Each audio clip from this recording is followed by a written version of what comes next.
નમસ્કાર, હું છું જયેશ ચૌધરી. આપ જોઈ રહ્યા છો વીટીવી ન્યૂઝ. વાત કરીશું મહત્વપૂર્ણ સમાચારોની. લખનૌ ખાતે સીએમ યોગીનો વિરોધ કરવામાં આવ્યો છે. ઉત્તર પ્રદેશના લખનૌમાં સીએમ યોગી આદિત્યનાથનો વિદ્યાર્થીઓએ વિરોધ કર્યો છે. સીએમના કાફલાને રોકીને વિદ્યાર્થીઓ રસ્તા પર ઉતરી આવ્યા હતા. ત્યારબાદ કાળા વાવટા ફરકાવીને વિરોધ કરવાનો પ્રયાસ કર્યો હતો. જોકે સીએમ સિક્યુરિટીએ તમામ વિદ્યાર્થીઓને રસ્તામાંથી હટાવ્યા હતા. તો આજે ઉત્તર પ્રદેશના સીએમ યોગી આદિત્યનાથ લખનૌ ખાતે એક કાર્યક્રમમાં હાજરી આપવા માટે પહોંચ્યા હતા, જ્યાં વિદ્યાર્થીઓએ સીએમના કાફલા વચ્ચે આવીને વિરોધ પ્રદર્શન કર્યું હતું. વિદ્યાર્થીઓએ સીએમના કાફલાને રોકવાનો પ્રયાસ કર્યો હતો. જો કે સીએમ સિક્યુરિટી તેમજ એસપીજી ગ્રુપના કમાન્ડોએ તમામ વિદ્યાર્થીઓને દૂર કર્યા હતા.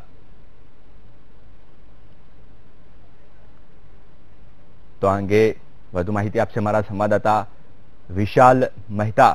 વિશાલ, શા માટે આ વિદ્યાર્થીઓ વિરોધ પ્રદર્શન કરી રહ્યા છે?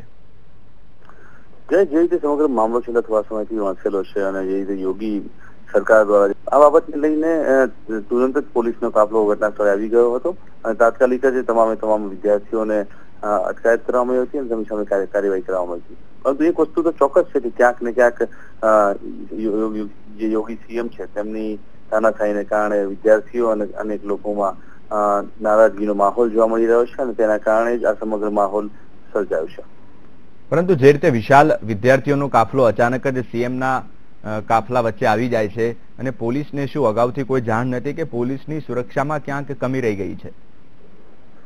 જે રીતે સીએમ નો કાફલો ત્યાંથી નીકળી ગયો હતો તે દરમિયાનમાં અચાનક જ પ્રી પ્લાન કરીને વિદ્યાર્થીઓ ઉભા હતા, કારણ કે વિદ્યાર્થીઓને કદાચ ક્યાંક ને ક્યાંક ખબર હતી કે સીએમ યોગીનો કાફલો તે જગ્યાએથી નીકળવાનો છે અને એટલા માટે તે લોકો રસ્તાની બાજુ પર એકઠા થઈને ઉભા હતા અને જેવો કાફલો ત્યાંથી પસાર થયો તેવા તુરંત જ તે લોકો તેની ગાડી સામે આવી ગયા હતા અને કાળા કલરના બાવટા સાથે તેની સામે ઉભા રહી ગયા હતા. સીએમ ની ગાડી પાસે નજીક જઈ અને શબ્દો ઉચ્ચારવા લાગ્યા હતા કે યોગી તારી તાનાશાહી નહીં ચાલે. આ બાબતને લઈને તાત્કાલિક જ યોગીનો જે સ્ક્વોડ હતો તમામ સિક્યોરિટી બધા બહાર આવી ગયા હતા. તાત્કાલિક તેને રોકવાના પ્રયત્નો શરૂ કર્યા હતા. જે વિદ્યાર્થીઓ યોગીની ગાડીની નજીક આવી રહ્યા હતા તેમની સાથે પણ મારામારી કરવામાં આવી હતી અને કાયદાને હાથમાં લેવામાં આવ્યો હતો. ત્યારે બીજી તરફ મહિલાઓએ પણ વિરોધ પ્રદર્શન કર્યું હતું અને બાદમાં તુરંત જ પોલીસનો મોટો કાફલો આવી જતા તમામને અટકાયત કરવામાં આવી હતી. ક્યાંક ને ક્યાંક મોદીના પગલાને યોગી જે છે તેમના પગલાને લઈને ક્યાંક ને ક્યાંક નારાજગી હોવાના કારણે અને એના કારણે વિરોધ કરવામાં આવ્યો હતો અને ત્યાં લોકોને ન્યાય મળે તેની માંગ કરવામાં આવી હતી. બિલકુલ વિશાલ, માહિતી આપવા બદલ આપનો ખૂબ ખૂબ આભાર.